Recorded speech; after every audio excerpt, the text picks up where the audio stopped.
Agente Inmobiliario del Perú. Conoce las oportunidades que te brinda ser un asociado, ASPAI.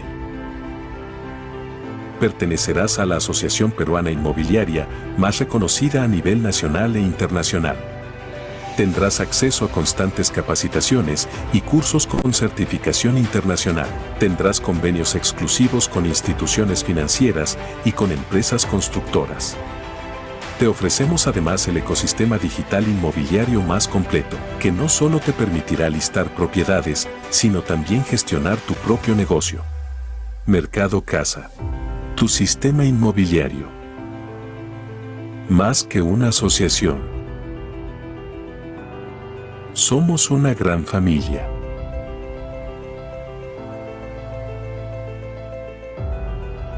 ASPAI. Mercado Casa es el portal inmobiliario para los agentes registrados del Perú. Es la única plataforma hecha por agentes inmobiliarios en la que podrás publicar tus propiedades, colaborar con otros agentes inmobiliarios y compartir búsquedas con potenciales clientes. ¿Cómo funciona Mercado Casa? Publica tus inmuebles con toda la información necesaria e imágenes en alta resolución. Comparte tu inmueble con tus potenciales clientes, otros agentes y en tus redes sociales gracias a nuestro kit digital. Genera búsquedas personalizadas con tus propiedades y las de otros agentes para brindar más alternativas a tu cliente. Todos los agentes cuentan con una ficha personalizada con sus datos de contacto y las propiedades publicadas. Revisa cuántas visitas y contactos tienen tus propiedades en nuestra sección de estadísticas. Todas las propiedades son publicadas en nuestro portal mercadocasa.pe, donde realizamos estrategias de marketing para generar visitas y contactos de calidad. Nuestro objetivo es ponerte en contacto con tus potenciales clientes que buscan propiedades como la tuya. En Mercado Casa te ayudamos a cerrar más tratos y a ampliar tu red de contactos. Y lo mejor de todo, es un servicio con el respaldo de ASPAI, la asociación de agentes inmobiliarios más grande del país. Mercado Casa. Hagamos un trato.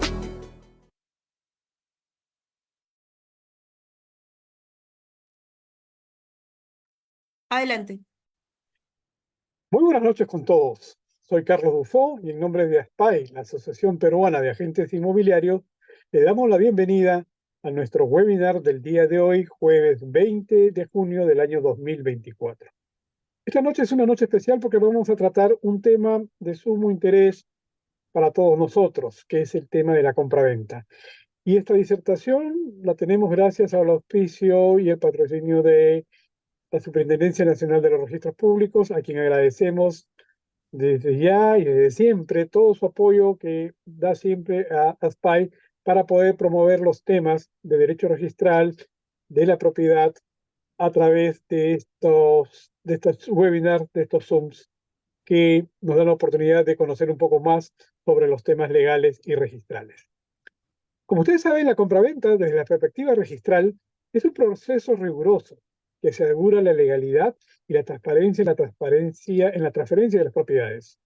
Cumplir con cada paso, desde la firma del contrato hasta la inscripción registral, es esencial para proteger los intereses de todas las partes involucradas en el negocio inmobiliario, así como para reforzar y dar la publicidad de este derecho de propiedad a los terceros. Para esto, tenemos esta noche como ponente a la doctora Petronila Elizabeth Collao Puicán. Ella es una abogada con muchos años de experiencia en el derecho inmobiliario, en el derecho registral. Ha trabajado durante muchos años, o sigue trabajando en los registros públicos, y ha estado en diferentes zonas registrales del país. Ha estado en Cajamarca, ha estado en Chiclayo, en Piura y también como jefa en la zona de Lima. Ella tiene estudios de Derecho y tiene maestrías y posgrados en la Universidad de Comillas en Madrid, España, así como otros cursos en Centrum de la Católica y en la Universidad ESA. Démosle la bienvenida a la doctora Petronila Elizabeth Collado Puicán para que nos converse sobre la compraventa de la perspectiva registral. Adelante, doctora. Muy buenas noches, ingeniero Carlos. Un gusto de conocerlo y saludar a la gran familia de la Asociación Peruana de Agentes Inmobiliarios. Realmente me quedo sorprendida del gran avance que va teniendo cada día y la posición que va obteniendo en este ámbito nacional, porque no solamente es Lima, sino también abarca a muchas ciudades de nuestro país y la preocupación sobre todo que muestran para que ellos estén actualizados, ¿no? Esos son aspectos que debemos de valorar y desde mi punto como profesional que soy del registro, como parte de la familia SUNAR, también permítame hacerles llegar un saludo especial de nuestro Superintendente Nacional de los Registros Públicos, el doctor Armando Subauste. Y con ello creo que voy a empezar este webinar y agradecida por esa invitación y quiero empezar un poco lo que señalaba el ingeniero.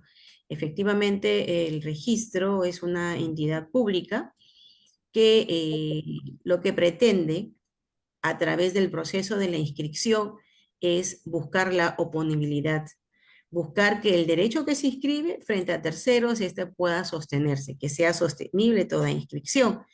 Y para ello, pues, somos bastante rigurosos ya que aplicamos diversos principios al momento de la calificación y evaluación que nosotros realizamos.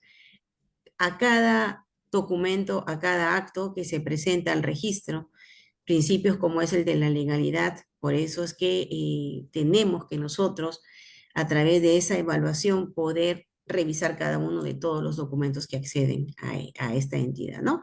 Creo que estamos con, que me acompaña también la licenciada Katia, para que me pueda apoyar con la proyección de la diapositiva.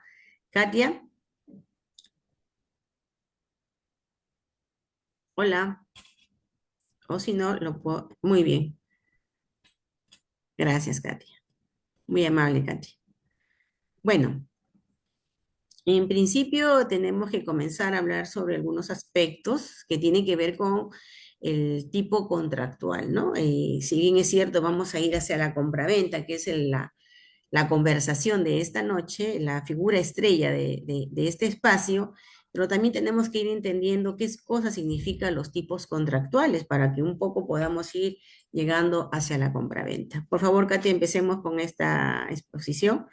Efectivamente, cuando nosotros hablamos del contrato y hablamos de estos tipos contractuales, lo primero que tenemos que pensar es que eso tiene que estar regulado en una normativa, ¿no? Avancemos, Katia. Tenemos en ese sentido, pues, una norma donde se encuentran tipificados todas las figuras jurídicas, como es en este caso, y he puesto como ejemplo la compraventa, la donación, el arrendamiento, la permuta, y esto obedece a que nosotros como sistema, desde el punto de vista jurídico, manejamos y tiene que ser el derecho objetivo, ¿no? Esto lo encontramos en la Constitución Política con algunas regulaciones y sobre todo, partiendo de ahí, ya tenemos el ordenamiento civil, que es nuestro Código Civil de 1984. Por eso es que nosotros empezamos hablando de lo que es el tipo contractual. Por favor, sigamos avanzando, Katia. Y también permítame saludarlos a todos. En cualquier momento pueden levantar la manito y me pueden interrumpir sin mayor inconveniente, ¿correcto? Bueno, cuando ya comenzamos a hablar propiamente de la compraventa, tenemos que tener en cuenta que debe de existir una manifestación de voluntad donde se presentan dos personajes. Uno de ellos es el vendedor y por otro lado tenemos al comprador, cosas que ustedes ya conocen, ¿no? El vendedor es el que ofrece el bien mueble o el bien inmueble, ¿no? Y el comprador es aquella persona que se va a obligar a pagar un precio por la compra de ese bien. Es así que podemos nosotros seguir señalando. Katia, por favor, si seguimos avanzando, tenemos que nuestro ordenamiento civil lo ha regulado de la siguiente manera, ¿no? El artículo 1529 claramente lo señala como el vendedor se obliga a transferir la propiedad de un bien al comprador y a este pagar su precio en dinero. vayamos avanzando con la siguiente diapositiva, tenemos que también resaltar cuáles son estas características que tiene el contrato de compraventa. Habíamos empezado señalando pues de la contractualidad y dentro de ellos hablábamos contratos tipos y en esto la compraventa es típico o también nominado. ¿Por qué? Porque tiene un nombre y se encuentra regulado, se encuentra establecido en este ordenamiento civil donde establece cada uno de los aspectos que nosotros tenemos que considerar para poder llevar a cabo esta compraventa. Por eso que la compraventa como tal, podríamos decir de que existen diferentes formas de compraventa, pero que las mismas básicamente las encontramos en el Código Civil. Y cuando nosotros nos estamos refiriendo a que tiene efectos reales, es porque a consecuencia de llevar a cabo una compraventa, ¿qué es lo que va a ocurrir? Si yo te compro un inmueble, en consecuencia yo me voy a convertir en una propietaria. En consecuencia, hablamos ya de una propiedad, ¿no? Y esta propiedad, ¿qué va a significar? Que yo voy a poder disfrutar, voy a poder usar, voy a poder reivindicar esta propiedad. Entonces, vemos cómo la compra-venta trae consigo este efecto real que nosotros los compradores, que ustedes como agentes inmobiliarios logran que sus clientes compren un inmueble, ellos están obteniendo un efecto real. Y cuando nosotros nos referimos a las obligacionales, tenemos que tener en cuenta que cuando hablamos hablamos de obligaciones de dar, de hacer y no hacer. Y en ello, en este caso, si yo compro una propiedad, un inmueble, lo que me corresponde como obligación es entregar el inmueble. ¿Correcto? Yo como vendedor tengo que entregar el inmueble. Entonces ya vemos los aspectos obligacionales que nacen a consecuencia de la celebración de un contrato de compra-venta. Cuando hablamos nosotros de aspectos como características como el ser conmutativo y como ser aleatorio, si nosotros apreciamos el contrato de compra-venta, es que de por sí vamos a conocer cuáles van a ser esos efectos que va a tener la otra parte, el comprador, que va a conocer los aspectos positivos de esa compra-venta, porque yo no voy a comprar algo a ciegas. Yo no me voy a ir, me dice, por ejemplo, no logro, eso es un poco la limitación de poder llevar a cabo una comunicación por este medio, pero sí poder, por ejemplo, Katia me vende una casa de campo, lógicamente que lo primero que yo tengo que hacer es ir a conocer para yo entender qué cosa es lo que yo estoy comprando, qué cosa es lo que yo estoy adquiriendo, pero también me va a dar el aspecto de ser un contrato conmutativo, conocer aquellas pérdidas que quizás posiblemente puedan darse, ¿no? A consecuencia del COVID, que no está muy lejano, esta realidad que nos tocó vivir a todos nosotros, pudimos apreciar algunas situaciones que de alguna u otra manera hizo que cambiaran las condiciones o los aspectos contractuales en un acto jurídico. Me refiero. O por ejemplo, cuando yo ofrezco, y hace mucho tiempo recordemos que sucedió un lamentable terremoto en Ica, Paracas, donde pues yo había adquirido una propiedad y la estoy disponiendo, la estoy vendiendo, y suceden situaciones que pueden de una u otra forma tener un impacto. Y cuando nosotros hablamos de contratos aleatorios, es porque no solamente me voy a ceñir al contrato de compra-venta, sino, por ejemplo, cuando se da la venta de una cosecha. Puede ser que pueda tener pérdidas, porque yo puedo celebrar un contrato de la venta, ya que estamos como agroexportadores, por ejemplo, de espárragos, ¿no? Y de repente se generan unas lluvias que son inopinadas, que no son propias del tiempo, y esto se convierte en aleatorio. Entonces, los contratos, ¿para qué era necesario yo mencionar estas características de la compraventa? Porque ustedes como agentes inmobiliarios tienen que tener una visión bastante amplia al momento de poder llevar a cabo todo este proceso de adquisición, todo este proceso de promoción, donde ustedes tienen que hacer una suerte de investigación, una suerte de análisis para poder tener claridad para que ese cliente a quienes ustedes van a lograr que pueda adquirir algo en el futuro puedan tener todas las cosas claras. ¿Correcto? Sigamos avanzando, Katia, por favor. Doctora Collado, Sí, acá hay una preguntita que siempre en algún momento se debate un poco o se conversa muchas veces. claro. El contrato de compraventa y sobre todo el contrato de compraventa en inmuebles, ¿tiene Sí. que ser necesariamente por escrito o puedes llegar a un acuerdo de compraventa también de forma verbal? Le agradezco, ingeniero Carlos, por su intervención, pero si me da tiempo, en un par o tres más diapositivas le voy a dar la respuesta a esa pregunta bastante buena que me están haciendo. Y le agradezco a la intervención porque me va a permitir ampliarlo mucho más. No se preocupe usted que le voy a dar la respuesta, pero no me voy a adelantar ahorita. ¿Le parece? Unas Ok, tres diapositivas gracias. más. Gracias a usted. Entonces, cuando nosotros también nos referimos al que el contrato de compraventa es de ejecución instantánea, es porque ésta se va a llevar a cabo en un solo acto, en un solo momento. Y eso también no es que uno posterga.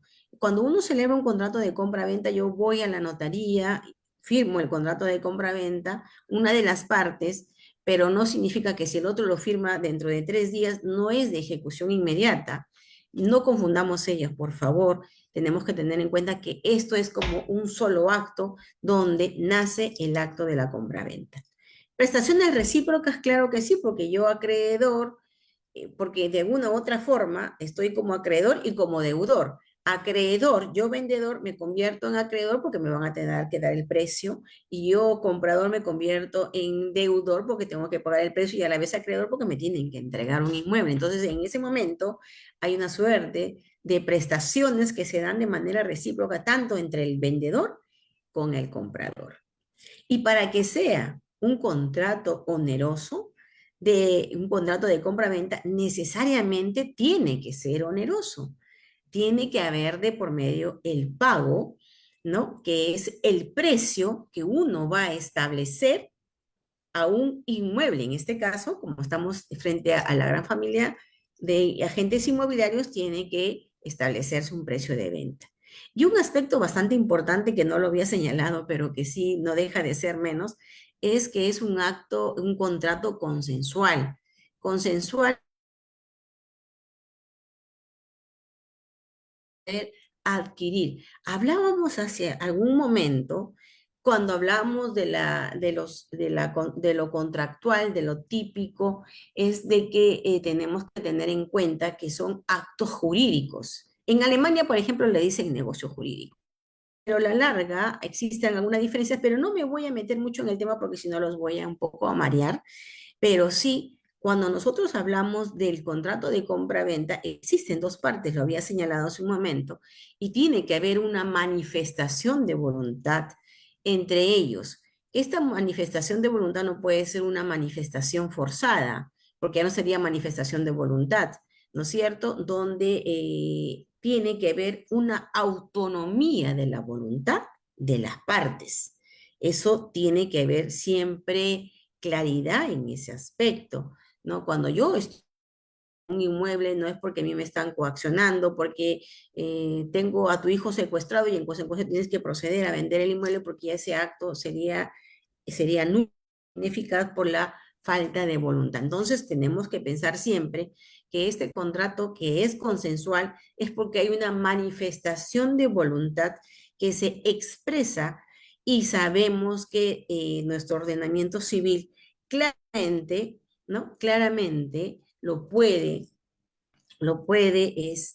establecer y ahí viene la parte que nos están haciendo un poco para mencionar de cómo uno formaliza este acto de compra-venta. Por favor, sigamos avanzando y agradezco sus preguntas. Qué bueno. Las obligaciones del vendedor. ¿Cuáles son las obligaciones que tiene todo vendedor? En primer lugar, lo primero que sucede es que tiene que ver el pago del precio. Avancemos, Katia, por favor. Establecidas. Uno de ellos, la formalidad y lo que me estaban preguntando hace un rato. Ahí les voy a mencionar tres cositas y voy a tratar de decirlo de una manera no tan jurídica para que podamos entendernos.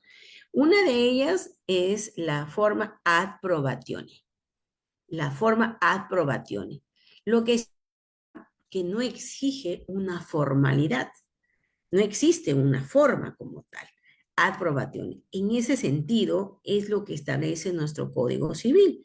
Si, por ejemplo, yo con el ingeniero Carlos, porque es el único que puedo ver por ahora, no puedo ver el auditorio, le digo, mira, disculpe usted, ingeniero Carlos, le voy a decir como si amigos, íntimos amigos, decir, Carlitos, nos encontramos después de tiempo, mira, ¿sabes qué? Me tengo que ir a Europa y tengo una hermosa casa en Puerto Eten, en Chiclayo. Está a la orilla del mar, no tiene inconvenientes, y mira, pues, yo le ofrezco, y Carlitos que llegó de visita por allá, me dice, claro, claro que sí, perfecto, ¿cuánto? Ya, dame 50.000, lo que yo necesito es irme a Europa porque voy a estudiar allá una maestría. Perfecto. En ese momento que hay el consentimiento de las partes, hay una manifestación de voluntad entre estos dos personajes, se da la compraventa. Saca su billetera y me entrega los 50.000 soles. Una ganga, lógicamente, ¿no? Entonces, ¿se dio la compraventa? Pregunto yo.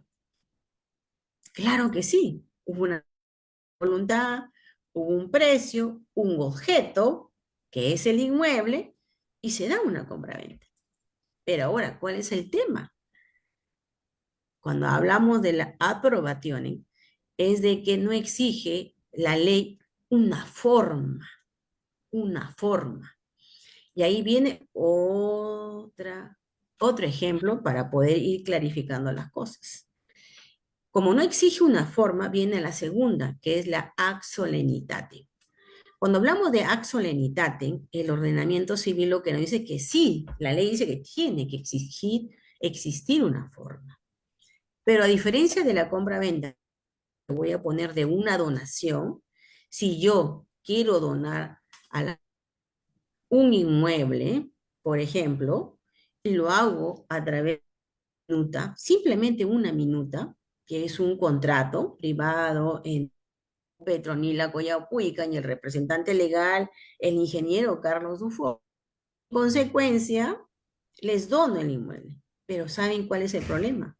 La ac solenitate, que la ley te exige una forma.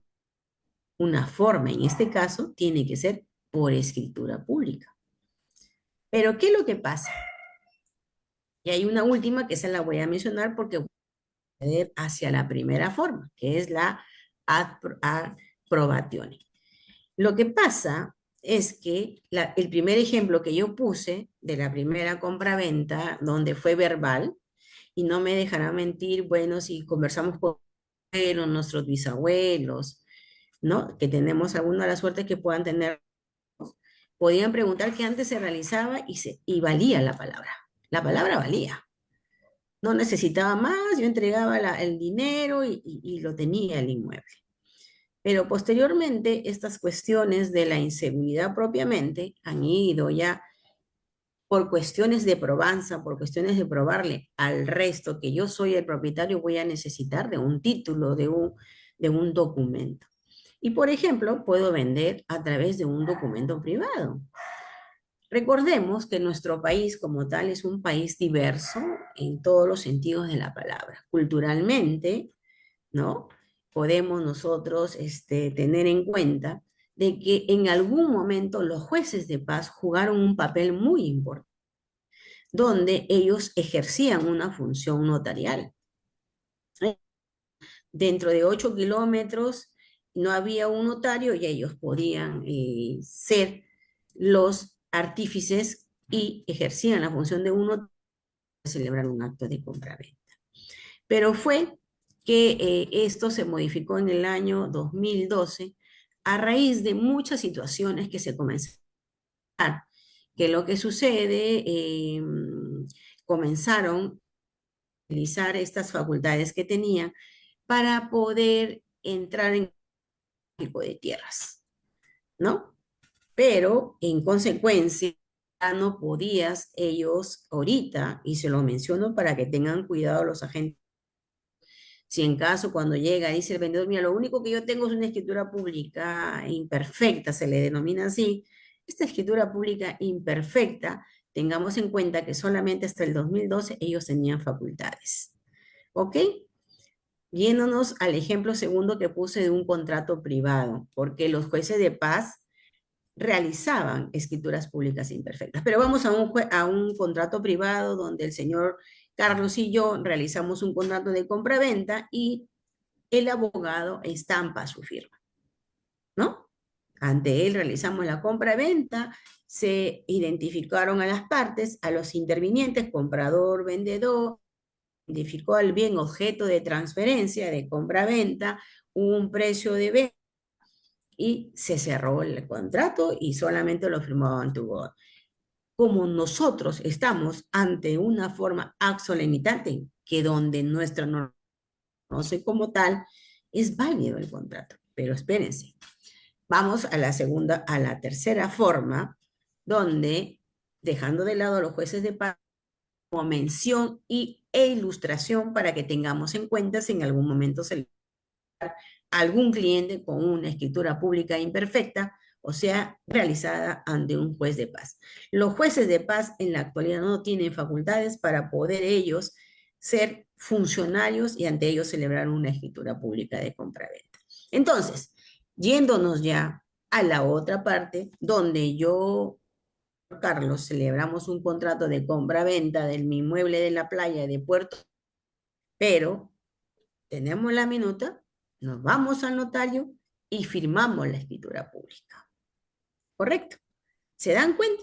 Las formas que les he graficado, los actos de compraventa en este momento, para que podamos tener en cuenta cómo se puede dar en la realidad y por qué el acto lenitate es como no hay forma, pero sí a efectos de poder probar frente a la sociedad que yo soy propietario, y para el tema de la seguridad jurídica tengo que inscribirlo en los registros públicos.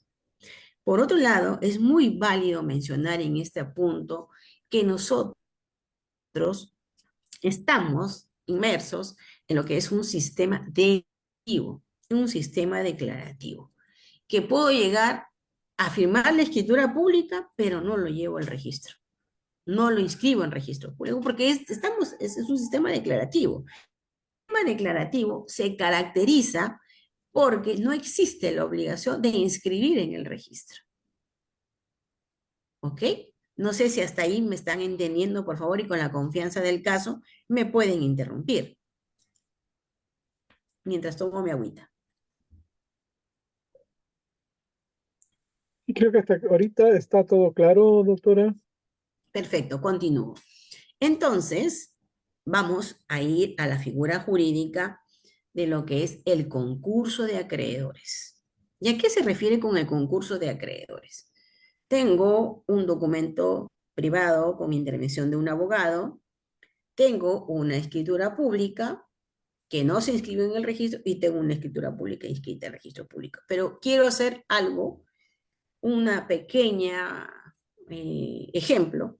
En la escritura pública que yo, Petronila, le vendo a Carlos Dufo el inmueble en Puerto Eten, pero también se lo vendo a Katia. A Carlos Dufo se lo vendí el 20 de febrero del año 2023.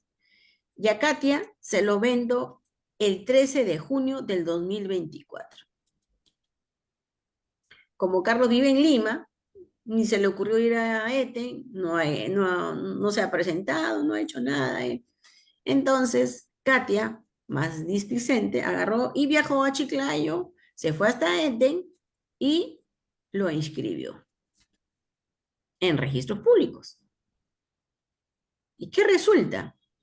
Que después don Carlos, recién se acuerda ahorita que ya va a ser julio, de ir a Chiclayo a querer inscribir. Le dice, ¿sabe qué? Un momentito. El inmueble ya está inscrito. El inmueble ya lo inscribió la señora Katia. Oye, pero yo soy propietario antes. Claro, pero ahí vienen para tener en cuenta la importancia de la inscripción en el registro público. Qué importante es inscribir, no quedarnos. Pero como estamos en un sistema declarativo, no estamos en un sistema constitutivo, como por ejemplo la hipoteca es constitutiva. Si yo, para que sea eficaz esa constitución de hipoteca, no basta que esté en la escritura pública, tiene que inscribirse, ¿correcto? Entonces, en la compraventa, en la formalidad, cuenta mucho la formalidad. Si bien es cierto, ad solemnitate, yo agarro y tengo un papel, una hoja en blanco, firma el ingeniero Carlos, firma Petronila, le vendí el inmueble y eso es un contrato. Es un contrato totalmente válido. Manifestación de voluntad, hay un vendedor, hay un comprador, hay un objeto, hay un precio. Es válido, porque el ordenamiento civil no me exige una forma. Pero si nosotros vamos a hacer un análisis más allá del ordenamiento, no solamente, sino sistemáticamente hacer todo la aplicación de nuestro ordenamiento objetivo, entonces ahí es donde comenzamos a tener en cuenta estos aspectos que estoy señalando, que quizás en algún momento no le hemos pensado. No sé si hasta ahí se me entiende, por favor, con el ejemplo que acabo de graficar. Sí, la situación que estás enunciando creo que está clara. Ahora, lo que sí no me queda claro es, ¿yo puedo irme contra Katy, contra esa inscripción? Mire, hay un principio registral, temprano mencioné un principio que se llama legalidad. Así poquito les voy mencionando algunos principios. Este principio se llama el tercero registral. ¿Qué significa el tercero registral? El tercero registral requiere dos cosas fundamentales. Que sea a título oneroso y de buena fe. Título oneroso significa, cuando hablo de título oneroso, significa que tiene que habido una contraprestación económica. ¿Ok? Ok, Y buena fe, estoy yo como adquiriente la fe de que la persona que me está vendiendo sí es el vendedor y es el propietario. Entonces, para yo poder desvirtuar esto, la única forma es a través del poder judicial. ¿Por qué? Porque Katia se ha convertido en un tercero registral. Ella se inscribió en el registro. Entonces, lo que tendría que hacer Carlos es ir al Poder Judicial para demostrar que hubo un contubernio entre Petronila y Katia para poder hacer una venta ficticia, una simulación, pero para que haya simulación tiene que haber un contrato paralelo que no se ha mostrado. Entonces, ahí es donde viene la recomendación. Hemos hablado de dos principios, legalidad, tercero registral, y ahora la recomendación es siempre, cuando adquieres una propiedad, tienes que inscribir. Pero para inscribir previamente, así no sea constitutivo, porque es declarativo, porque nadie me obliga a hacerlo, pero yo, y tiene que ver con lo que usted mencionaba hace un momento en su introducción, que es la oposición. Para poder oponer mi derecho frente a terceros, está el registro. Y eso se resume en lo que se llama otro principio, el principio de publicidad. El principio de publicidad. Y eso tiene que ver con otro aspecto importante, que se presume que todo lo que existe en el registro, todo lo tenemos que conocer. Porque el registro no está bajo 7 llaves. El registro es público. Toda la información que existe en el registro yo te la puedo brindar, salvo casos excepcionales, como por ejemplo, cuando se trata en el registro personal de aquellas personas que son declaradas incapaces y no tenemos por qué darlo a conocer, ¿no? Existe, por ejemplo, ahí donde no podría yo dar una información. Entonces, había una pregunta que por ahí estaba leyendo, si me permite, decía, ¿cómo se formaliza la inscripción de una escritura pública imperfecta? Bueno, señor Guillermo Pérez, le respondo la pregunta.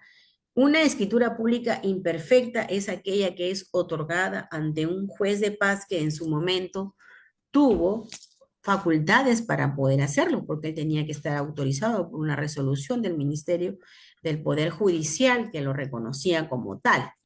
Pero eso fue hasta el año 2012, cuando se modifica la nueva Ley de Justicia de Paz, ¿no? Donde ya esas escrituras públicas imperfectas, ahora, las que fueron dadas con posterioridad, no son válidas, porque ellos no tienen competencias. Y por otro lado, también mencionar que algunos jueces de paz llevan a cabo con contratos, porque ya había hablado del acto solenitate, donde basta cualquier forma para uno poder hacer un contrato de compraventa. O sea, un inmueble, todo lo que sea inmuebles, no se puede realizar ante un juez de paz. Los jueces de paz ven sobre bienes muebles, cosas pequeñas, ya no sobre inmuebles. Por ejemplo, ¿qué es lo que pasó? Y eso sucedió como una experiencia en Chiclayo, donde las tierras de Olmos, que son tierras muy queridas, muy requeridas, porque sabemos que por allá hay el desarrollo de la agroindustria. Ahí tenemos Olmos, que se encargó de hacer una suerte de venta pública, y ahí está el Grupo Gloria y otros 2 o 3 grupos más, que ya con este proyecto se ha comenzado a realizar la exportación de productos no tradicionales que también se están sembrando por allá. Entonces, en ese caso, pues los jueces de paz creaban escrituras públicas imperfectas para poder simular que estas personas habían adquirido, porque tenían mucho tiempo, 5 años, que es la escritura imperfecta, que es la escritura pública para poder acceder al registro, ¿no?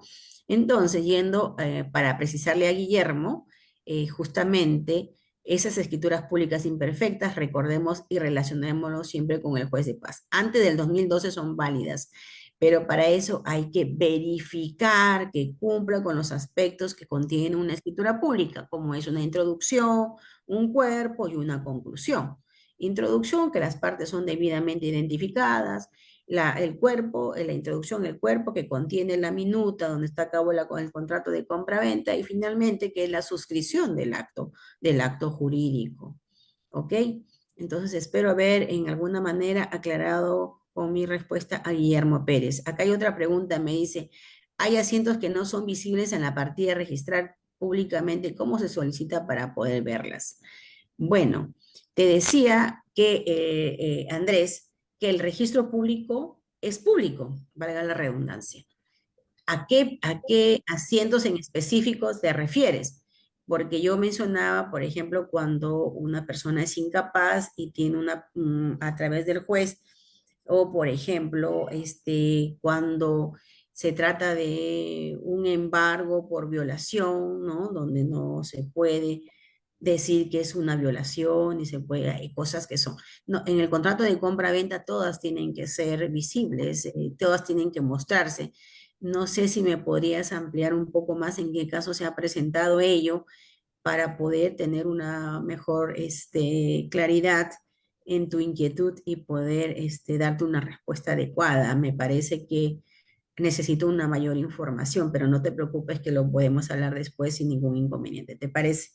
Ok, para seguir avanzando.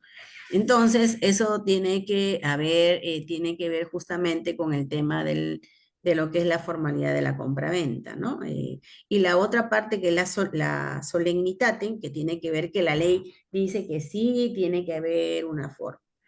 Y la última, que es la tercera, que no es ni la solemnitate ni la solemnitate, es aquella que nace de aquellas que no están establecidas en la ac solemnitate ni en la solemnitate. O sea que, ¿qué es lo que pasa? El derecho como tal es una disciplina que regula las relaciones que se dan entre las personas. El derecho está ahí.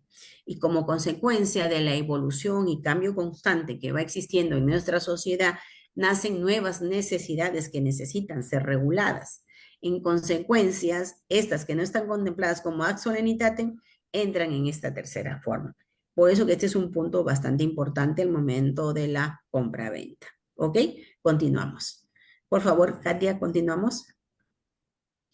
Hablabas un momentito de la entrega de un bien en propiedad. Esta debe ser inmediata. Ni bien se celebra el contrato de compra-venta, lo primero que tenemos que exigir es que te entreguen el inmueble. Por otro lado, ¿en qué estado lo adquiriste? Si tú adquiriste un inmueble que está en un estado ruinoso y en esas condiciones se estableció en el contrato, por eso que el contrato, por favor, tiene que estar muy detallado, precisando el objeto, materia de compraventa. tiene que detallarse con claridad qué es lo que estoy vendiendo y qué es lo que yo estoy comprando. Y tú como agente inmobiliario tienes que tener, como decía hace un momento, los agentes inmobiliarios juegan un papel importantísimo para su cliente porque ellos van a ser sus ojos de los clientes. Ellos son los que tienen que ver todo, si van a vender y si van a comprar también, ¿no? Por eso es de que si yo compro un inmueble que está en ruinas, yo no voy a decirle después al señor, oye, tú me estás vendiendo una cosa en ruinas, ¿y por qué? No, porque yo entiendo que primero tuve que conocer el inmueble y en consecuencia, pues, eso es lo que yo estoy vendiendo y eso es lo que tú has comprado. También tienes que conocer el lugar. Bueno, eh, como decía yo no lo voy a decir y le cuento un cuento al ingeniero Carlos y le digo, te voy a vender un inmueble en Puerto Etin, ah, ya, tengo que conocer con exactitud dónde está, dónde se encuentra, si fue un vehículo, dónde está ubicado, dónde se guarda, ¿no? Etcétera, ¿no? Y también recordemos que existen frutos naturales, frutos civiles, frutos industriales. Los frutos naturales son los que la propia naturaleza nos brinda. Por ejemplo, puede ser que yo compro un inmueble, tengo entendido porque yo soy de Chiclayo, me disculpan por favor, no conozco mucho la realidad de Lima en cuanto a las ubicaciones, pero por lo que voy inscribiendo, Surco es una zona donde hay inmuebles bastante grandes, ¿no?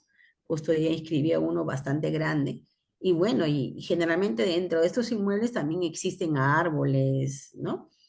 Porque a veces compran para tener un espacio con la naturaleza, y dentro de esto existen estos árboles que tienen frutos. En consecuencia, si yo celebré un contrato hasta el 31 de mayo y este inmueble tenía frutos a partir del 1 de junio, ya todos esos frutos tienen que ser entregados a mí como comprador. ¿Entienden? Yo no, el vendedor no se puede apropiar de esos frutos. Entonces, esos son frutos naturales. Existen frutos civiles, los frutos industriales, o sea que ya hay una intervención de la humano, de la mano del ser humano, ¿no? Entonces, eso es con respecto a la obligación de entregar un bien en propiedad. El tercer aspecto que debemos tener en cuenta, por favor, Katia, entregar documentos y títulos relativos al bien. Cuando nosotros vamos a desarrollar una compra, siempre necesariamente tengo que conseguirme los antecedentes. Tengo que conseguirme los antecedentes, porque muchas veces tú puedes comprar un inmueble que no está inscrito también, ¿no? Que si bien es cierto, lo óptimo es poder comprar un inmueble que esté registrado en registros públicos, pero también existe la posibilidad de que puedas comprar un inmueble que no se encuentre inscrito. Y para eso, porque muchas veces, a veces eso está asociado al precio. Si un inmueble que está inscrito te puede costar 500.000 soles, un inmueble que no está inscrito te puede bajar hasta la mitad o al 70%. Entonces hay una rebaja que uno cuando es un agente inmobiliario, ¿qué es lo que piensa primero? ¿Ah? ¿Qué es lo que primero que piensa? Ah, ¿en dinero o no pensamos en dinero? Con honestidad. O sea, En el precio. ustedes están ganando, ustedes están invirtiendo porque ustedes quieren justamente obtener ganancias, ¿no? Y eso es, o sea, eso es muy válido como todo. Ustedes son empresarios, los agentes inmobiliarios son empresarios, tienen un objeto. El objeto justamente es la ganancia. Y en esa medida, las ganancias, pues, en la medida que yo puedo sacar el mayor provecho, pero para eso yo tengo que pedir también hacer una investigación, que me entreguen todos los documentos desde el abuelito, investigar, verificar que no hay inconvenientes, hasta cuando ya compro, que todo lo que pueda tener de los antecedentes me lo puedan entregar para que yo los pueda tener, administrar, guardar de la mejor manera. Y si no está inscrito, hacer un estudio de los títulos, ¿no? Porque recordemos de que van a existir muchas restricciones, limitaciones. Por ejemplo, tengo que verificar, y recuerdo hace muchísimos años porque fue una resolución que llamó mucho la atención, era un caso del caso Luchetti. No sé si ustedes recordarán, quizás usted, ingeniero Carlos, recordará que la empresa chilena Luchetti de los famosos fideos puso una planta por las pantanos de Villa, si no me Así equivoco, es, en Chorrillos. en Chorrillos. Entonces, ¿qué es lo que pasó? Que si bien es cierto, puedes comprar una propiedad, que también son aspectos que tienen que tener en cuenta el agente inmobiliario, es ver que si existen o no existen limitaciones, que si está como en este caso, está en un área natural protegida, porque si no me equivoco, ellos estaba, cada tiempo que migran las aves vienen a este pantano y se reproducen, por eso que es muy valioso, ¿no? Porque hay muchas especies que tenemos en nuestro país, porque se ha convertido en un país de visitantes, de turistas especialistas en la observación de aves, por ejemplo. O por ejemplo, si yo voy a comprar por La Libertad en Trujillo, camino a Huanchaco, ¿no? Donde está Chan Chan, tengo que cerciorarme con una búsqueda catastral que lo que voy a comprar también no tengo una limitación y tengo una carga técnica, una carga ahí que diga que es un patrimonio cultural, por ejemplo.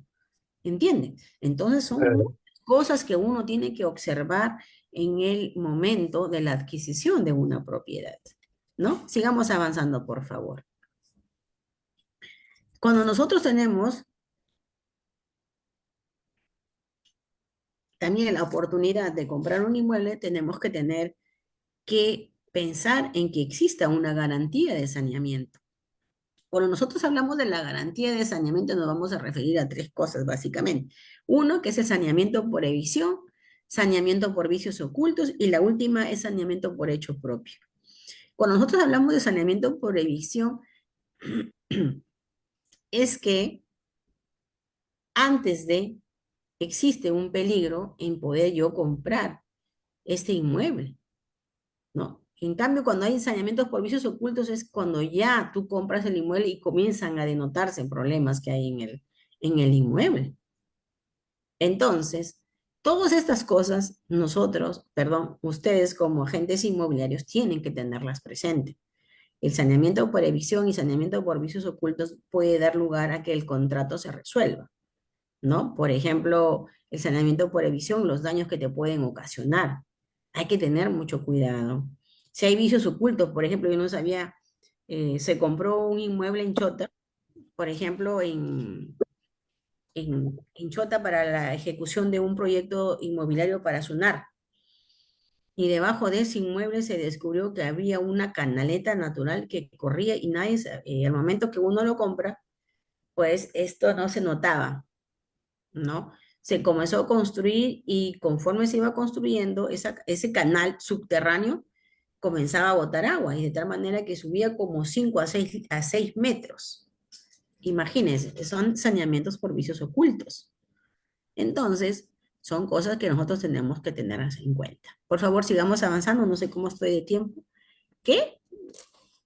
Ya vamos bastante atrasados, creo. Obligación de pagar el precio en dinero. Esto es un aspecto que lo dice claramente el artículo hace el 1529 del Código Civil. Dice que siempre va a existir esta obligación de pagar el precio en dinero. Pero ¿qué pasa? No nos confundamos, por ejemplo, porque muchas veces piensan que es una compraventa cuando yo tengo un inmueble, tú tienes un inmueble, y lo que hacemos es, el inmueble que tú tienes me lo das y el que yo tengo te lo doy. Eso se llama permuta, pero eso lo vamos a ver más adelante. Sigamos avanzando, Kate, por favor. Obligaciones del comprador, pagar el precio del bien, lógicamente. Tengo que pagar el precio, hay una contraprestación. Y también está obligado a recibir el bien material de la compraventa, la compra a plazos, en bienes inmuebles sobre todo, ¿no? Eso ya tiene una legislación específica para esa naturaleza de compraventa, ¿no? Sigamos avanzando, por favor, Katia. Katia, avancemos. Ahí está. No sé, no sé qué estaba diciendo ahí. Requisitos del bien en materia de compraventa. Avancemos ahí, Katia, por favor. ¿Cuáles son esos requisitos? Dice que el bien sea determinado o determinable. No es lo mismo, determinado o determinable. Lo que pasa es que cuando sea determinado, estamos hablando de especies, de la especie, ¿no? Que significa que yo voy a conocer qué es lo que estoy comprando. Determinable porque sé la cantidad que yo voy a adquirir. Bueno, esto es una característica de la compra-venta, ¿no? Muchas veces eso no está dentro de lo que es, por ejemplo, si yo voy a comprar, zapatillas en cantidad, por ejemplo, ¿no? Si voy a comprar cosechas, por ejemplo, ¿no? El bien determinado, bueno, son naranjas. Determinable, una cosa es la especie y otra cosa es la cantidad, ¿no? Entonces, ahí es donde tenemos que nosotros tener en cuenta estos aspectos. Otro, que el bien exista, o sea, susceptible de existir, perdón, me trabé. ¿Qué es lo que pasa? Acá tiene que ver, cuando dice susceptible de existir, estamos refiriéndonos a bienes futuros. Y eso es lo que vemos con los proyectos inmobiliarios. Y vemos que el boom inmobiliario pues está avanzando tanto. Veo que la necesidad que tenemos de un espacio físico ha superado, porque somos casi 36 millones de peruanos, y básicamente pues un alto porcentaje está en Lima, donde existe, por eso que vemos verticalmente, que ya creo que la próxima exposición va a ser declaratoria de fábricas y reglamentos internos, justamente donde van a tocar aspectos de los edificios, que pueden ser tumbados, porque también pueden ser horizontales y verticales, ¿no? Pero dada la medida de la forma, lo importante es poder determinar si este es susceptible de existir, cuando son los proyectos inmobiliarios. Son los famosos bienes futuros, ¿no? Donde existe esta gran posibilidad de adquirir un bien inmueble que sabes que en un futuro determinado este se va a concretizar, ¿no? Que la enajenación no esté prohibida por ley, sí, pues, ¿no? Cuando nosotros vamos a comprar, por eso yo decía hace un momento y hacía acotación, tenemos limitaciones. O sea, ser propietario no significa que voy a ser un libertino y voy a comenzar a comprar cosas que no tienen sentido, que están reñidos con la ley. Por ejemplo, cuando son bienes que pueden atentar contra la seguridad, que son bienes, por ejemplo, de dominio público, ¿no? Por ejemplo, ahí tengan cuidado. Y se me viene a la mente cuando son las habilitaciones urbanas. Cuando son las habilitaciones urbanas, recordemos qué cosa es una habilitación urbana. Es el cambio de uso de un predio rural a urbano. Correcto. Esa es una habilitación urbana. Es el cambio de uso de un predio rural a urbano, donde existe un diseño y está dotado de servicios básicos, agua, desagüe, luz. Correcto. Y dentro de ellos vamos a tener aportes, ¿no? Aportes para educación, aportes para recreación, ¿no? Por ejemplo, para poner un centro recreacional, un parque, ¿no?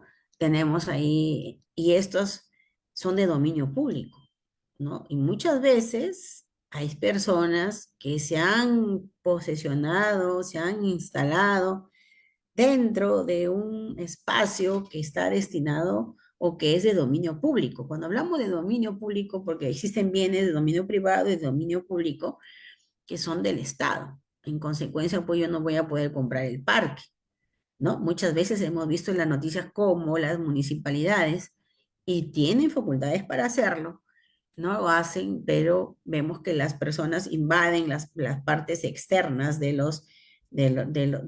la calle, del pasadizo, ¿no? Una parte del parque lo construyen. Entonces, son cosas que ustedes como agentes inmobiliarios tienen que tener en cuenta, porque ustedes tienen derecho a pedir que ese inmueble sea medido en las playas, por ejemplo, lo que dice acá muy bien Carmen Patiño. Efectivamente, existe una ley de playas que hasta el año de 1970 y tantos, todos aquellos que adquirieron en dominio de playas estaban permitidos, pero ahora ya está prohibidos hasta la línea de alta marea, por ejemplo, ¿no? Entonces son cosas que tenemos que tener en cuenta. Esto no tiene que estar prohibida por ley. Por eso que ustedes, los agentes inmobiliarios, tienen que hacer toda una suerte de investigación. Y para eso estamos nosotros como aliados estratégicos para poder ayudarlos y guiarles, dándoles algunos conceptos que sean útiles para su quehacer diario, ¿no? Sigamos avanzando porque ya nos estamos acercando a las cuestiones del registro. Ya hablamos de dos tipos de pactos que debemos también que se pueden dar en una compraventa, como es el pacto de reserva de la propiedad. Cuando hablamos de la reserva de la propiedad así de manera rápida y sencilla, porque ya el tiempo nos estaba premiando, es, por ejemplo, cuando yo le vendo a Katia un inmueble, Me digo, pero me reservo la propiedad. Significa que en el registro, Katia no puede ser propietaria. Es con reserva de propiedad. O sea, yo me estoy reservando, yo vendedor me reservo esa facultad, esa potestad, inclusive hasta de poder, y cuando ya hay una, y si yo lo puedo inscribir en registros públicos, que también se da, pero ya con este pacto de reserva de propiedad que se inscribe como un gravamen, y yo, agente inmobiliario, voy y reviso la partida registral y digo, tiene un pacto de reserva de propiedad, por favor, tengan en cuenta de que esa propiedad puede volver al propietario, no puede vender todo, no se puede registrar totalmente porque él no es propietario aún. El vendedor se ha reservado la propiedad. Y cuando hablamos del pacto de retroventa, el pacto de retroventa también es también algo unilateral, es algo que es como un salvavidas que tiene el vendedor para poder establecer el pacto de retroventa a través de una comunicación con carta notarial, con 30 días de anticipación. Y yo, ¿sabes qué? Me arrepentí, pues ya no te lo quiero vender. ¿No? Pero tienen que haber causas justificadas. Estos pactos hay que tenerlos en cuenta siempre en una compra-venta, ¿ok? Avancemos, por favor, ahí he puesto lo que dice el Código Civil, claramente dice el vendedor se reserva de la propiedad hasta que se haya pagado todo el precio. Mientras tanto, yo no soy propietario, el comprador no es propietario. Y eso se deja constancia, ¿no? Por otro lado, la retroventa, el derecho de resolver, por eso decía, el vendedor, ya él es el que le han dado esta potestad, unilateralmente, sin necesidad de decisión judicial. Por eso decía que bastaba una carta notarial para yo remitir y con eso lo presento al registro. Inclusive la vez pasada me tocó una que realmente se me pararon los pelos, porque estábamos hablando de casi 1.000.000 de soles. Imagínense a mí como registradora persinándome y pidiendo auxilio porque hacer una resolución de contrato tengo que revisar bien que esté claramente establecida esta cláusula de pacto de retroventa, ¿no? De que unilateralmente yo le digo, le comunico, sabe que usted quedó que me iba a dar más o menos los términos eran los siguientes, que me iba a dar el inmueble era para que se construya un proyecto inmobiliario y que los dos departamentos del primer piso iban a ser para la parte vendedora, ¿no? Y no había cumplido y todo un tema. Entonces, ahí hay que tener cuidado, hay que ser muy buen observador con estos aspectos. Sigamos avanzando, por favor, Katy. Acá había mencionado, por ejemplo, ahí está el pacto de reservas en el rubro de cargas y gravámenes, lo que ya le había mencionado. ¿No? Por otro lado, se pueden escribir actos con posterioridad. Bueno, hay reserva de dominio, pero recuerda que todavía no es propietario, o sea, no podría yo disponer de ello, ¿no? Y la escritura pública otorgada por el vendedor declarando que se ha cancelado el saldo de precio para ya levantar el pacto de reserva de la propiedad. Esto se daba mucho antiguamente con el registro de ventas a plazos. ¿Se acuerdan del registro fiscal de ventas a plazos con los vehículos? Cuando les vendías un vehículo y se inscribía en el registro, ¿no? O algunos seguramente los grandes lo recordarán. Digo grandes porque no quiero decir edad, pero bueno, sigamos avanzando. Acá viene la partecita con algunos ejemplos que he traído muy pocos realmente porque el tiempo es mínimo. Me ha quedado corto, ingeniero Carlos. Creo que esto merece una Vamos a segunda. tener que ampliarlo esta charla. Sí, creo que sí, porque tiene muchos aspectos la compra-venta. Bueno, acá mencionaba un poco como una resolución del Tribunal Registral con respecto a un contrato de compra-venta. Dice, la reserva de propiedad en el contrato de compra-venta determina que la transferencia de propiedad quede diferida hasta que el comprador pague todo el precio, ¿no? Satisfecho todo el precio, la parte determinada en el contrato, entre tanto el vendedor conserva el dominio, por eso yo les digo, sigue siendo propietario el vendedor. El comprador, por su parte, recibe el bien, lo puede disfrutar, ¿ah? Lo puede usar, él está feliz ahí, pero no puede él disponer porque todavía él no es propietario. Por lo tanto, no lo puede incorporar a su patrimonio porque él todavía no es el dueño. Hasta que no acabe de cancelar, y ahí viene otro aspecto. También que mencionar, que no lo he mencionado quizás, es el tema cuando hay saldo del precio también, que es diferente al contrato de compra-venta, de De, pacto de de reserva de retroventa. propiedad, que es la hipoteca legal. cuando hay Claro. hipoteca legal por el saldo de precio, que es diferente cuando establecemos un pacto con reserva de propiedad, que es totalmente diferente, ¿ya? Es distinto. Vayamos avanzando, por favor, Pero Kat. las dos se pueden poner, ¿no? O sea, mejor dicho, se va a generar la hipoteca por la falta de pago, la hipoteca legal Lo que y pasa es que, son no, excluyentes. no, lo que pasa es que si yo ya pongo como hipoteca legal, yo ya soy propietario. Me dejo entender, por eso que no pueden ponerse a la vez. Hipoteca legal es porque son tres formas que establece nuestro código civil. Uno por el saldo de precio, otro por los bienes que puedan tener dentro, maquinaria, etcétera, y otro más que se me fue ahorita. Entonces uno establece en cargas y gravames una hipoteca legal por el saldo de precio y tal, ¿no? Pero el dominio sí pasa al comprador. Ah, ok, ok, ok. ¿Sí? ¿Ya? En cambio, en el pacto con reserva no pasa. No hay traslado de dominio todavía. Sí, exactamente. Otra, por ejemplo, la compraventa se inscribe consignando que el precio se encuentra cancelado. Ay, mire, ve, se encuentra cancelado. Eso es lo que hacemos en el registro. Y eso lo he puesto en una diapositiva última, creo, o penúltima, que es lo que va en el asiento de inscripción. En el asiento de inscripción, recordemos que nosotros tenemos un sistema. El sistema no es de transcripción. El sistema de transcripción es en España, donde te copian todo lo que está en el asiento, pero a cambio acá lo que hace es una suerte de síntesis. Lo que nosotros consignamos en el asiento registral es básicamente el vendedor, el comprador, el precio pagado, si hay saldo de precio, que es la hipoteca legal, si hay pactos, se coloca la escritura pública y el funcionario que lo otorgó, ¿no? Eso es lo que se coloca en un asiento. Por eso que dice, el precio es importante consignar si el precio está cancelado o no está cancelado. Correcto.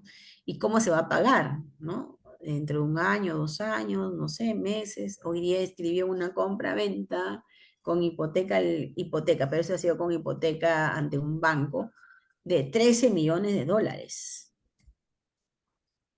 De verdad que nuestro país es un país que se está moviendo bastante y yo creo que hay mucha oportunidad.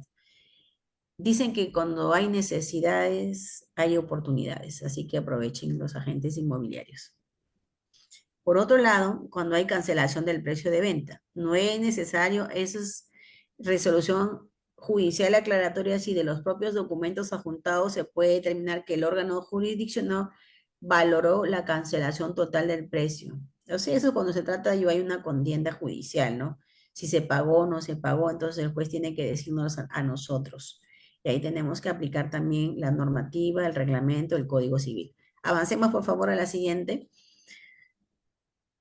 Ahí tenemos otra. La venta. La venta, podemos ser nosotros copropietarios, el ingeniero Carlos Dufo, Katia y yo, copropietarios de un inmueble, ¿no?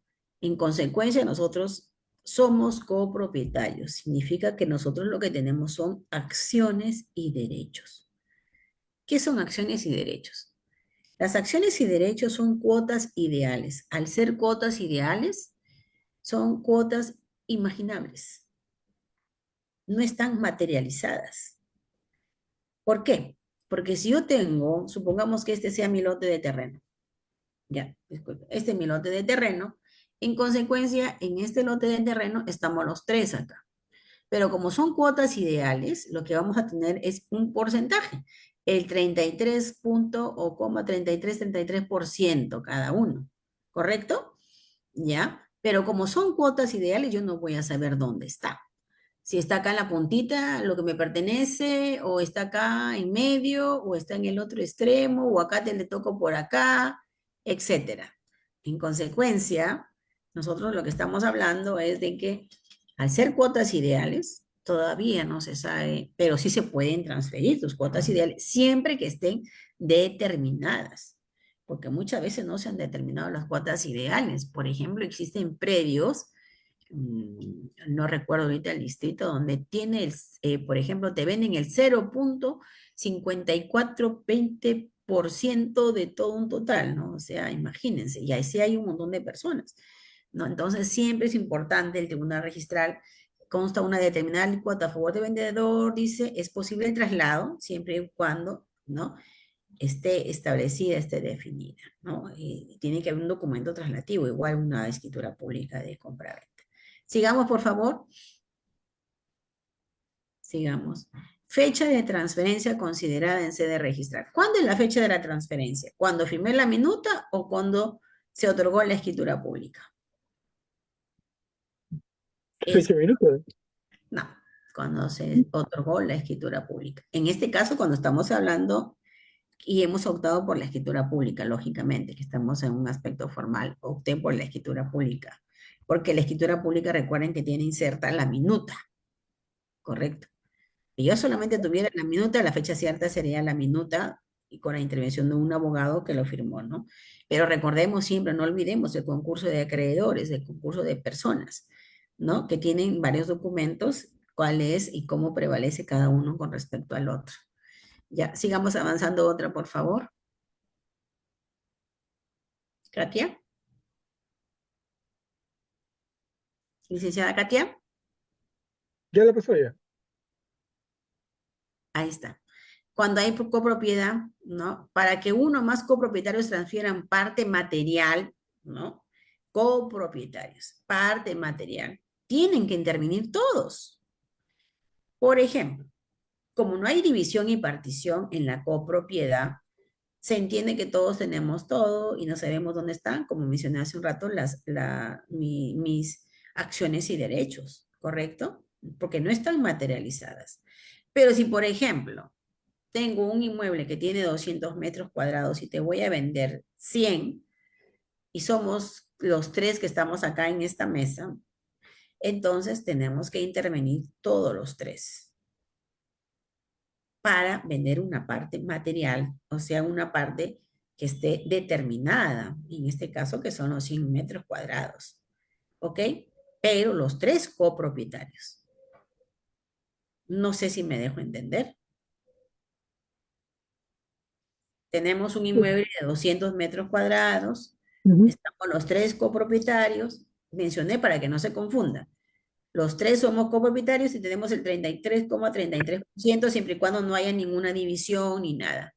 Yo te puedo vender a Katia el 33% de mis acciones y derechos, y ella se queda con el 66% y usted se queda con el 33%, que se equivale al 100%. Pero si Ujú. nosotros los tres decidimos vender una parte material, o sea, no acciones y derechos, sino decir, vamos a vender 100 metros cuadrados de los 200, ahí nosotros tenemos que intervenir los tres. ¿Ya? Ok. Estamos vendiendo una parte material, los tres. ¿Ok? Ya. Resolución, acuerdo de futura compraventa, obligaciones. No es inscribible el compromiso, por si acaso, ¿no? Dice, no es inscribible, por eso que en el registro no inscribimos aquellos compromisos de ventas de bienes futuros. Ya cuando se materializa ya la compraventa, ya está el inmueble, el departamento, la sección exclusiva, la unidad inmobiliaria, ¿no? ¿No? De ahí voy a responder algunas preguntas, están interesantes. En consecuencia, y yo no lo puedo registrar, ¿no? Porque se trata de un futuro bien, ¿no? Un futuro que tiene un bien, es incierto todavía, no se materializa. Entonces, cuando ya se materializa, recién ya puedo traer la escritura pública, ¿correcto? Sigamos, por favor, Katia. Ah, ¿qué es lo que contiene mi asiento de inscripción? En el asiento de inscripción debe de ir, ¿qué cosa? Si se ha pagado o no totalmente, como decía hace un rato, ¿no? Si se pagó totalmente, cancelado, se pone cancelado. Si no, tengo que hacer la hipoteca legal, ¿no? Ahí está, la hipoteca legal. En su caso, se hará constar en el asiento, el precio fue pagado con dinero de terceros, en tal supuesto, se aplica la última parte del artículo 93. ¿Qué más hay último ya para dar la respuesta? Porque ya son más de 8:15. Katia, creo que queda una última. Katia, ahí está. No confundamos, por favor, la permuta con el arrendamiento. La permuta más que nada viene a ser la entrega de un bien que realiza el comprador por otro que realiza no el vendedor, sino ambas partes, ¿no? Esto la permuta fue lo primero que nació en el mundo. ¿Por qué? Porque se dio con el intercambio comercial. con lo que es el famoso trueque.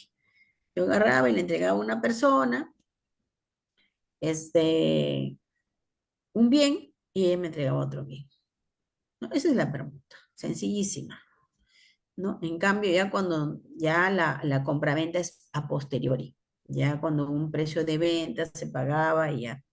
Pero el primero fue la permuta. Hay un intercambio. Yo tengo un inmueble, tú tienes un inmueble, valoramos y bueno, si satisface hay una equivalencia, no una desproporción, entonces yo te doy el inmueble, tú me das el inmueble y hacemos un intercambio. El arrendamiento pues no es otra cosa que hay un arrendador, un arrendatario y por una merced conductiva, pues, ¿no? En la compraventa, la transferencia es de la propiedad y a perpetuidad. Ya no tengo que devolverlo, en cambio en el arrendamiento hay que devolverlo, pues, ¿no? Por un tiempo determinado, una merced conductiva, etcétera. Creo que esa es la última, Katia. A ver, mírame. Si hay otra más, ya nada más. Disculpen que me pasé. Sí, hay muchas cosas que conversar, ¿ah? Muchas cosas que conversar. No, muchas gracias, doctora. De verdad que ha estado tan interesante que los minutos se han pasado volando Sí, y lo importante es que todos los que han estado conectados se han mantenido conectados. Eso demuestra el interés y la calidad, creo, de la charla y de su exposición. Ha sido muy buena y creo que nos han aclarado varios conceptos. Han quedado ahí algunas preguntitas, no sé si todavía sí, nos las regala puedo un par de leer acá. minutitos. Sí, por ejemplo, voy a leer la última que dice, si a la firma de minuta de bien futuro soltera y a la firma de escritura estoy casada, el bien es propio. Claro que es propio si usted demuestra que ese dinero con el cual usted ha adquirido era de sus propios recursos. Por ejemplo, si usted obtuvo ese dinero porque fue una herencia, lo tuvo, lo puede demostrar, tiene una cuenta de ahorros que era de usted nada más, que era propio, se puede consignar de que eso era con anterioridad y con eso usted lo puede pagar, lo puede haber pagado. No es que ya yo era soltera, lo adquirí, me casé, ya se va a convertir en social, no necesariamente, por favor. ¿Ok? Espero haber aclarado. Vamos por acá. Dice, en el caso de esas familias que compraron unos departamentos de mi futuro al contado, ahora solo es entregado a los compradores con banco, pero esas son las familias, a pesar de que pagan, no son dueños de nada. Sí, pues, ahí lo que tiene que haber, ya es un tema judicial, básicamente, ¿no? Básicamente es un tema judicial porque la inmobiliaria prácticamente ha sido desde el punto de vista civil y desde el punto de vista penal, ¿no? Porque penal es una estafa, no había nada, o sea, no había ni intención siquiera de tener algo, ¿no? Salvo que con la empresa y el banco que ahora están ya negociando, pero la inmobiliaria o el habilitador tendría que entregarle al banco pues todas las seguridades para que estas personas puedan registrarlo, ¿no? Esa es una, ¿qué más hay por acá? Doctora, está quedando todavía, creo que ha causado bastante interés el tema de las compraventas y de las escrituras imperfectas. Ajá. Me vuelven sobre el tema y me preguntan, ¿cómo formalizo un contrato de compraventa imperfecta Ah, para que se escriba? sí, lo que pasa, a ver, les estaba explicando. Las escrituras públicas imperfectas son otorgadas por los jueces de paz con facultades que ellos tuvieron con la antigua ley de justicia de paz. Así Eso es. fue hasta el año 2012, hacia atrás. O sea, si ustedes, por ejemplo, tienen una persona que es un vendedor y tiene una escritura pública imperfecta del año 1985, puede ser que sea válida. ¿Por qué? Porque cuando vaya al registro, y hay que ver también la presentación, porque lo que tiene que hacerse es consultarse, ¿no? Si estas eran o no eran, al Poder Judicial, si tenían o no tenían función, estaban autorizados, no estaban autorizados, o sea, es todo un tema. Por eso que cuando se trata de jueces de paz hay que tener mucho cuidado. Ya ellos no tienen facultades para poder celebrar contratos de compra-venta, no tienen facultades. Ellos se les quitó totalmente porque se descubrieron muchos actos de tráfico de tierras. Entonces participaban en estas cosas, o sea, hay que tener bastante cuidado, ¿no? Les cuento una anécdota, y creo que Katy me la escuché en una exposición. Fuimos con la procuradora de acá de la SUNAR hasta un sitio que se denomina Ínsculas en Olmos. Y los que presentaban a registros públicos eran escrituras públicas hechas ante un juez de paz y todavía eran con computadora. Entonces, cuando llegamos hasta Ísculas, realmente el señor no tenía, el pobre señor, porque los jueces de paz son personas que son a honoren, ¿no? Que ejercen una autoridad y ejercen funciones inclusive hasta judiciales, ¿no? En algunas cosas. Entonces, su casita ya se estaba cayendo. No había luz por ese lugar, o sea, prácticamente uno se daba cuenta fácilmente que este señor estaba siendo utilizado, ¿no? Bueno, digo utilizado para no utilizar otra palabra. Ah, ya está. ¿Qué más? Y tengo una del Facebook que me gustaría con eso de repente terminar, doctora, para no usar de su tiempo. De verdad Sí, que la charla ha estado muy, muy interesante y creo que vamos a tener que fastidiar a la doctora Carmen, a Katia, para poder organizar nuevamente otra charla sobre compraventa pronto. sí, Dice la pregunta, ¿qué pasa si el inmueble de qué pasa si el inmueble la fallecida no dejó herederos, ya. quiere, lo quieren vender y la hija mayor sin sucesión intestada puede hacer esta venta con un No, contrato privado o no? no, no, no, no. Bueno, en primer lugar, con el fallecimiento se produce la apertura de la sucesión, ¿correcto? Ujú. Entonces, lo que tiene que hacerse es la sucesión intestada como tal ante un juez de paz o ante un notario, que son a un juez de paz, perdón, a un juez, sí, un juez de paz, no letrado, sino un juez de paz, ¿no? Del Poder Judicial, propiamente, donde uno puede llevar a cabo el proceso de sucesión intestada o ante un notario. La De diferencia es acuerdo. que Ujú. el juez de paz es más lento, ¿no? Por la carga Así es. laboral que tiene, y en cambio el notario es más rápido, ¿no? Pero también es más oneroso. Y lo que tiene que hacer es que con la muerte, como se apertura, con la muerte ya se apertura la sucesión, ahí tienen que apersonarse los Los herederos, herederos. Ujú. acreditando su tronco familiar, ¿no? En este caso, en calidad de hija, ¿no? Y hay que tener cuidado porque muchas veces hay algunos que dicen, yo soy el único heredero y al final aparecen como cinco o seis, ¿no? Entonces hay que tener cuidado porque él no era dueño absoluto o dueña, ¿no? Entonces Ujú. hay que verificar. No sé si en ese sentido iba su pregunta. Al parecer va por ahí, pero esto traigo a cotación otra preguntita más, doctora, que me Sí, gustaría sí, presentársela, que dígame. es el hecho de, estábamos hablando que la compra-venta puede ser verbal, ¿no? Podría Sí. ser verbal o por escrito, Ujú, ¿no? Este, pero no se habla o no se ve, o al menos no veo en el código civil que trata sobre la compra-venta, ujú, que el que vende tiene que tener el derecho a vender para que claro. para que se considere válida la compra-venta. O puedes vender tú Manifestación de por otro. voluntad. Manifestación de voluntad. Lo que pasa es que recordemos de que hablamos sobre la función probatoria, porque acá lo que interesa es yo como pruebo frente a terceros que yo soy el propietario. Entonces ahí vas a tener que ver un título supletorio, tienes que hacer un proceso y todo lo demás, ¿no? Entonces una cosa lleva a la otra, ¿no? Pero sí, Dígame. pero pongamos un caso que yo he visto y hasta ahora no he podido encontrar una respuesta coherente a eso, ¿no?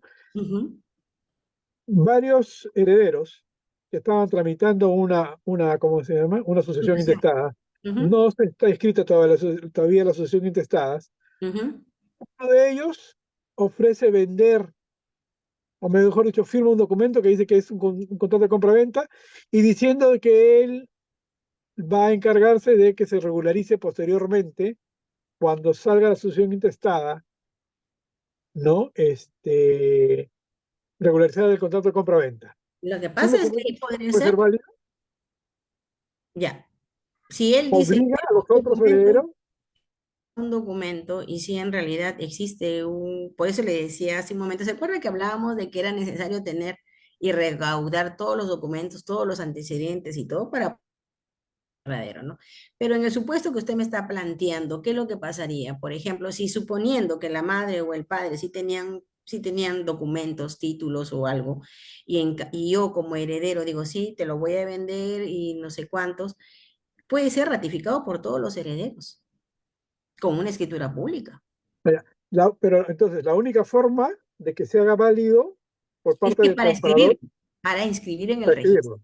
Claro, Ah, pues, porque yo ya. puedo decir y actúo en nombre de que muchas veces, a veces, el hermano mayor generalmente y sobre todo donde existe un dominio del varón, que eso esto es en la sierra o en la selva, Ujú. generalmente el hermano mayor es el que ejerce el poder, ¿no? Entonces dice, yo dispongo de la puedo dejarlo más adelante, ¿no? Y lo regularizaremos y firmaremos todos los hermanos, pero va a depender mucho ya del comprador el grado del riesgo. Hace rato no puse, cuando hablábamos de lo aleatorio conmutativo, no mencioné también el grado del riesgo. Por ejemplo, cuando compro un seguro de vida, es aleatorio, editado muchas cosas, ¿no?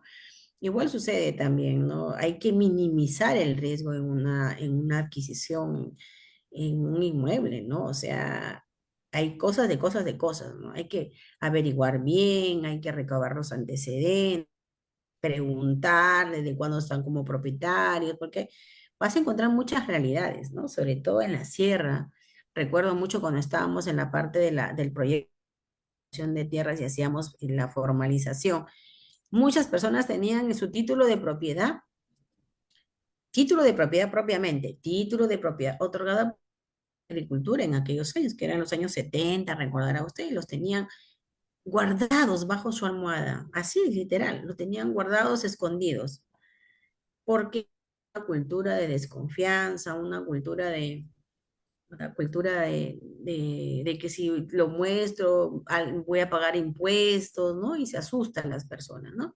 Frente a ello. Entonces, hay cuestiones donde tenemos que un poco esas personas ir eh, curando de que puedan tener confianza y sacar sus documentos, verificar, ver los planos y todo Bien. lo demás, ¿no? Bueno, no sé, creo que quedó muy corto Bien. esto. Sí, vamos a tener que organizar algo más. Nuevamente, doctora Collado, le agradezco su participación, de verdad, estoy encantadísimo y creo que todos los que nos están viendo también, Muchas eh, gracias. por la excelente exposición. Agradecer también a la señorita Katia y a la doctora Carmen, que creo que todavía está también ahí, ¿no? Por acompañarnos en esta presentación, ¿no? A los registros públicos, al superintendente por el apoyo a la asociación y le dejo ahí el espacio para que pueda despedirse. Ujú. Queda más que agradecerle a usted, señor Carlos Dufo, por la invitación y a todos los integrantes como a esta gran familia, ¿no? Una familia que tiene mucho potencial y les espera grandes retos, grandes retos. Y les comunicamos a todos los que nos están siguiendo y por favor compártanlo también con sus colegas que el próximo jueves a las 7 de la noche tendremos otro Zoom sumamente interesante. Vamos a hablar sobre el chat GPT aplicado a la gestión del trabajo inmobiliario. Estará a cargo el Zoom por el señor Carlos Menacho Aguirre, que es director de la Escuela Superior de Estudios Inmobiliarios. Creo que es una gran oportunidad y no deberíamos de perdernos la posibilidad de estar en esa charla. Hasta el próximo jueves. Gracias a todos. Buenas noches. Buenas noches, hasta luego.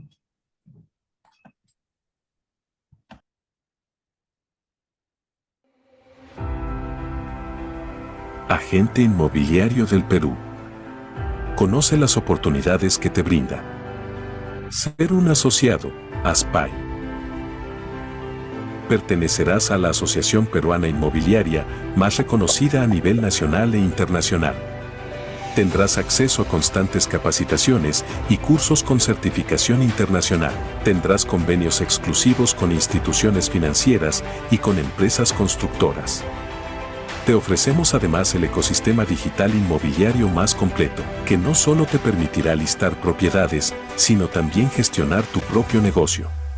Mercado Casa. Tu sistema inmobiliario. Más que una asociación. Somos una gran familia.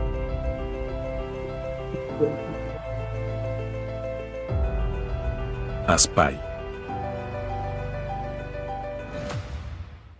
Mercado Casa es el portal inmobiliario para los agentes registrados del Perú. Es la única plataforma hecha por agentes inmobiliarios en la que podrás publicar tus propiedades, colaborar con otros agentes inmobiliarios y compartir búsquedas con potenciales clientes.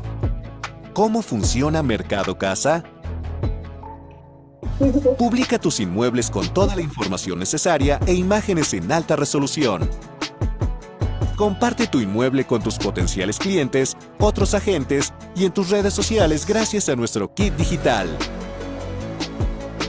Genera búsquedas personalizadas con tus propiedades y las de otros agentes para brindar más alternativas a tu cliente. Todos los agentes cuentan con una ficha personalizada con sus datos de contacto y las propiedades publicadas. Revisa cuántas visitas y contactos tienen tus propiedades en nuestra sección de estadísticas. Todas las propiedades son publicadas en nuestro portal mercadocasa.pe, donde realizamos estrategias de marketing para generar visitas y contactos de calidad. Nuestro objetivo es ponerte en contacto con tus potenciales clientes que buscan propiedades como la tuya. En Mercado Casa te ayudamos a cerrar más tratos y a ampliar tu red de contactos. Y lo mejor de todo, es un servicio con el respaldo de ASPAI, la asociación de agentes inmobiliarios más grande del país. Mercado Casa. Hagamos un trato.